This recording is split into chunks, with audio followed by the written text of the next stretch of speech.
Las primeras instituciones educativas del nivel superior en tiempo del virreinato español eran los seminarios, instituciones con las que contaban las ciudades de todo el país y donde se preparaban a los sacerdotes. Los desacuerdos de Valentín Gómez Farías con la situación del Estado mexicano comienzan con su crítica al sistema educativo del nuevo país recién independizado de la corona española, tanto a nivel elemental como a nivel superior. Siendo él médico de profesión, notaba ya que debido al carácter confesional de la educación superior, México se encontraba sumido en un atraso de conocimientos, por falta de investigación, la cual se encontraba anulada por decisiones de la jerarquía eclesiástica que descalificaba muchas nuevas teorías y satanizaba la investigación que pudiera contrariar su sistema de dogmas, como aconteció en el viejo continente, con las teorías de Copérnico y Galileo en el caso de la astronomía y de Galileo también en el caso de la química, en relación a los accidentes de la transubstanciación, pues él afirmaba que la hostia seguía siendo pan y el vino seguía siendo vino. De todos es sabido que Galileo fue forzado a negar su propia teoría y por la peligrosidad de sus ideas fue confinado a permanecer en su hogar. Como médico, Valentín Gómez Farías se vio muchas veces limitado y hasta expresó sentir que sus conocimientos en nada diferían a los de un chamán o brujo, de los que también existían escondidos y protegidos por la cultura popular. Se quejaba de lo poco que podía hacer por los enfermos, atado a los dogmas del catolicismo. Por eso, entre sus acciones como gobernante sustituto de Antonio López de Santa Anna, encontramos el cierre de la Universidad de México Real y Pontificio, por considerar su inutilidad por el progreso del país, pues su mismo lema decía: la verdad está dada, enseñadla. Lema que en sí era un dogma en defensa de todos los dogmas del catolicismo. Este lema cerraba toda posibilidad a nuevas teorías y a investigaciones. No fue bien vista por los liberales, que le hacían ejemplo del retroceso. Valentín Gómez Farías y su colaborador José María Luis Mora vieron también la inexistencia de un sistema estatal de educación, pues la educación del pueblo estaba en manos de la Iglesia Católica y con ello en realidad bastante desatendida, pues esa institución se encargaba realmente de lo muy básico o elemental, la enseñanza de la lectura y la escritura, sin una profundidad en estudios gramaticales y únicamente se centraba en el aprendizaje del catecismo, visto por los liberales como una estrategia para domesticar al individuo y conservar las cosas como estaban. El enseñarles religión a niños y jóvenes era de gran importancia, pues les enseñaban a persignarse, el credo y otros rezos que creían útiles para la vida de ellos. Las escuelas estaban situadas en el patio trasero de las iglesias. No había ningún sentido de progreso con la educación como lo había en Estados Unidos, por ejemplo. La educación tal como estaba en el país solo favorecía el estancamiento de los individuos y por ende de la sociedad. Solo las personas acomodadas o pudientes podían dar mejor educación a sus hijos, al tener la posibilidad de pagar maestros particulares. Así fue el caso del mismo Valentín Gómez Farías, cuyos padres pudieron pagarle maestros a domicilio. Pero hablar de mejor educación, la particular, era relativo, pues la educación quedaba sujeta a la dogmatización religiosa imperante en la sociedad mexicana, lo cual era una limitante para el desarrollo de los individuos y el progreso nacional. José María Luis Mora, colaborador de Gómez Farías, propuso entonces la instauración de un Ministerio de Instrucción Pública para dar también al individuo la posibilidad de libertad y de estructurar una ciudadanía y un Estado precursor del desarrollo y el progreso. Fue así como Gómez Farías creó la Dirección General de Instrucción Pública, que estableció las bases para la enseñanza laica, por lo pronto en territorio federal.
La vida política al inicio del México independiente era en muchos aspectos determinada por la misma jerarquía eclesiástica que intervenía abierta o veladamente en los sucesos políticos del país, de tal manera que comprando conciencias entre los funcionarios y mercenarios en el ejército, llegó a favorecer azonadas en contra de gobernantes y patrocinar derrumbamiento o encumbramiento de regímenes políticos en el país, como el caso del mismo Agustín de Iturbide. Eso ocasionó que tanto Valentín Gómez Farías como José María Luis Mora vieran la necesidad de limitar o omitir en lo más posible la intromisión de los clérigos en la vida pública del país, pues además el clero, junto con el ejército, tenían muchos privilegios que les permitían actuar en daño de los individuos de la sociedad, de comunidades enteras y del mismo gobierno, pues tenían tribunales especiales para determinar lo justo o lo injusto de sus actos y decidir los castigos como resultados, en la mayoría de sus casos, de impunidad franca y cínica. Los liberales mexicanos de la época, no obstante ser creyentes católicos, vieron perniciosa la participación de la Iglesia Católica en la vida pública y en la vida política del país, como jerarquía y por su influencia en amplios sectores de la población, manifestándose como más estorbo que como ayuda en la conformación de un Estado fuerte y que promoviera el desarrollo de la nación, por lo cual vieron la urgente necesidad de lograr una segunda independencia del país. Ya se había logrado la independencia en relación al gobierno español, pero había mucha dependencia respecto al clero y su autoridad fincada en el pontificado del Papa, en turno con sede en Roma y delegada al patronato español. La sede eclesiástica romana se había mostrado renuente a aceptar la independencia política de México y promovía la injerencia de poderes fácticos en México y en Europa para volver a someter a la nación mexicana bajo un Estado que privilegiara a su sector en el país y a sus intereses en el mundo. Por estas razones, Valentín Gómez Farías y su amigo José María Luis Mora, en el periodo que pudieron estar al frente del incipiente Estado mexicano, dieron los primeros pasos para fincar un Estado laico. Gómez Farías en 1833 fue elegido vicepresidente y sustituyó al presidente de la República, Antonio López de Santa Anna, en 4 ocasiones. Durante estos interinatos, Gómez Farías enfrentó conflictos con el clero y los centralistas conservadores al promover la primera reforma mediante la cual los bienes de los descendientes de Cortés pasaron a poder de la nación y se destinaron a las tareas educativas. Fueron secularizadas las misiones de California, se confiscaron las posesiones de los misioneros filipinos, se pusieron en subasta los bienes que detentaban los misioneros de San Camilo. Los diezmos pasaron a ser voluntarios, desapareció la obligatoriedad civil de los votos eclesiásticos. Se prohibió al clero vender los bienes que se encontraran en su poder. Fue suprimida la censura de prensa en materia religiosa. La pena de muerte por delitos políticos quedó abolida.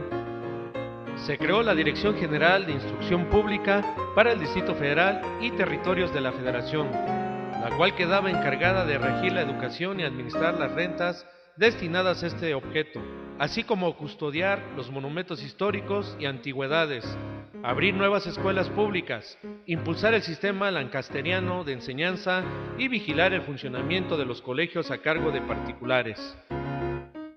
Fueron cerrados el Colegio de Santa María de Todos los Santos y la Universidad Real y Pontificia de México. Se decretó el establecimiento de la Biblioteca Nacional y la apertura de 6 centros especializados de educación superior. Se ordenó al representante de México ante el Papa que pidiera la disminución de los días festivos y el Congreso resolvió que el patronato, institución que durante siglos había dado a la corona española la atribución de nombrar curas, obispos y arzobispos, era un derecho de la nación. Los anteriores cambios provocaron una oleada de indignación entre los conservadores que exigieron a Santa Anna su regreso y mediante una azonada, provocó la disolución del Congreso y exilió a Gómez Farías. Gómez Farías volvió en 1845 y unos años después con la soldadesca estadounidense en territorio mexicano. El Congreso le vuelve a designar como vicepresidente, siendo presidente Santa Anna. Las 7 leyes fueron derogadas y se restauró la Constitución de 1824, De esta forma, el país regresó momentáneamente al sistema federalista. El Congreso se instaló formalmente el 6 de diciembre de 1846. De nueva cuenta asume el interinato debido a que Santa Anna dejó la presidencia para asumir el control directo de las tropas en la guerra contra el invasor.